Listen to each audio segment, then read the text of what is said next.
नमस्कार दोस्तों, मैं आपका दोस्त डॉक्टर शिव कुमार आज लेकर आया हूँ आपके लिए एक नई जानकारी, एक नई बीमारी के बारे में कुछ रोचक जानकारी। आज दोस्तों हम लोग बात करेंगे पिंपल और एक्ने के बारे में। किसके बारे में? पिंपल और एक्ने के बारे में। ये बीमारी जनरली 14 से 15 साल की उम्र से स्टार्ट हो जाती है और 25 से 30 साल की उम्र तक ज्यादा परेशान करती है। जो नए बच्चे होते हैं, जिनकी एज टीन एज की होती है, जो 14-15 साल की जिनकी एज स्टार्ट होती है, उनको एक्ने और पिंपल की दिक्कत बहुत ज्यादा शिकारी होती है। तो दोस्तों, पहली चीज तो आपको ये बता दें कि अगर आपको एक्ने या पिंपल होते हैं तो आप जनरली क्या करते हो कि आप अपने एक्ने को निडल से ब्रेक कर देते हो या ब्लेड से कट कर देते हो या उसको फोड़ देते हो और उसका लिक्विड निकाल देते हो। आप ये सोचते हो कि अगर लिक्विड निकल जाएगा, ऐसा होता है, तो सूख कर वो ठीक हो जाएगा, लेकिन दोस्तों नहीं। ये एक्ने या पिंपल अगर आप फोड़ देते हो या ऐसा कुछ करते हो तो उससे कई बार कुछ ऐसे दाग बन सकते हैं जो जीवन भर आपके चेहरे पर रह सकते हैं और शायद उनका इलाज संभव नहीं है। तो पहली चीज तो, अगर आपको एक्ने पिंपल होता है, आपको अपने हाथों से उन्हें फोड़ना नहीं है, उनको कट नहीं करना है। दूसरी बात, पेशेंट ये बोलता है कि दवाई खाने से एक्ने पिंपल चले जाते हैं पर फिर से दोबारा आ जाते हैं। तो दोस्तों, दवा आप जीवन भर नहीं खा सकते हो, कोई दवा आपके साथ जीवन भर नहीं। दूसरी चीज आपको क्या करना है कि आप जब तक दवा खाते हो तब तक परहेज रखते हो और चीजें ठीक होने तक आप ध्यान रखते हो। लेकिन ठीक होने के बाद आप दवाएं तो बंद करते ही करते हो, उसके साथ ही साथ आप जंक फूड या फास्ट फूड वगैरह ज्यादा खाने लगते हो, जिसकी वजह से आपको पिंपल्स हुए।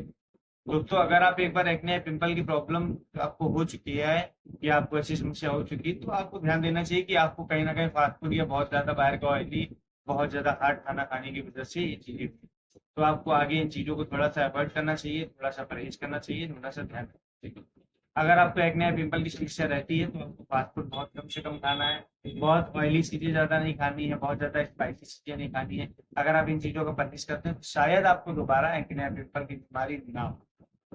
अब दोस्तों, अगर आपको एक्ने पिंपल हो गया है तो हम उसके इलाज की अगर बात करें तो सबसे पहली चीज तो हमें इलाज में बात करनी है एक एंटीबायोटिक कैप्सूल के बारे में, जो कि डॉक्स एशेल के नाम से आपको मिलेगा, रेड्डी फार्मास्यूटिकल का होगा, जिसका फॉर्मूला होगा दोस्तों डॉक्सीसाइक्लिन एंड लैक्टोबैसिलस एसिड। क्या फॉर्मूला होगा दोस्तों? Doxycycline and lactobacillus acid. दूसरा कैप्सूल आपका होगा डेलासिन सी। किस नाम से होगा? डेलासिन सी के नाम से। और जिसका फॉर्मूला होगा क्लिंडामाइसिन 300 mg। इसका सेवन आपको दिन में 2 बार करना है, सुबह से। आप या तो डेलासिन का सेवन कर सकते हैं और या तो डॉक्सीसाइक्लिन का सेवन कर सकते हैं। दोनों में से कोई एक कैप्सूल का सेवन आपको सुबह शाम करना है 10 से 20 दिन तक। इसके बाद आपको इसको बंद कर। दूसरी दवा हमारी कौन सी होगी दोस्तों? टैबलेट लिमसी। कौन सी होगी? टैबलेट लिमसी। ये विटामिन सी की टैबलेट होगी, जिसका सेवन आपको दिन में 3 बार करना है, सुबह दोपहर शाम, विदाउट वाटर, बिना पानी के आपको करना है और इसको चूज कर लेना है। दूसरी बात, जो तीसरी दवा आपकी दोस्तों होगी वो होगी आइसोट्रिन 10 या 20 mg। वो आपका डॉक्टर डिसाइड करेगा कि आपको 10 mg की नीड है या 20 mg की नीड है। आइसोट्रिन 10 या 20 mg दिन में आपको एक बार। 3 दवाओं का बस आपको सेवन करना है। पहली आपको एंटीबायोटिक सेवन करनी है, जिसमें आप डॉक्सीसाइक्लिन या क्लिंडामाइसिन का सेवन कर सकते हैं। दूसरी आपकी लिप्सी टैबलेट होगी और तीसरी होगी आइसोट्रिन 10 या 20 mg। बस 3 दवाओं का सेवन आपको 10 से 20 दिन तक करना है। जब आपके एक्ने पिंपल पूरी तरह से कवर हो जाए तो आपको ये ध्यान रखना है कि आगे खाने पीने में बहुत ज्यादा फास्ट फूड वगैरह नहीं खाना है। अगर आप खाते हैं तो आपको एक्ने पिंपल दोबारा होने के चांसेस बढ़ जाते हैं। अब दोस्तों, एक खाने वाली दवा की बात होगी, अब लगाने वाली दवा की बात करते हैं। तो अगर हम क्रीम की बात करें कि आप कौन सी क्रीम, कौन सा जेल लगा सकते हैं, तो पहले ही आप क्रीम लगा सकते हैं ट्रेटिनोइन के नाम से, जो ट्रेटिन के नाम से भी आती है।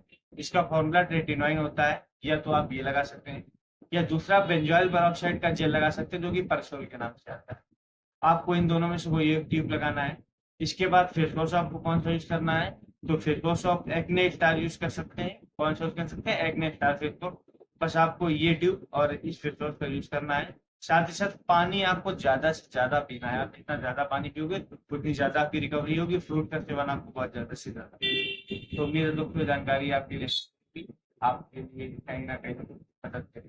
बाकी फिर भी दोस्तों, इससे रिलेटेड अगर आपका कोई भी क्वेश्चन है, तो आप मुझसे कमेंट बॉक्स में पूछ सकते हैं, मुझसे दिए गए नंबर पर कर सकते हैं।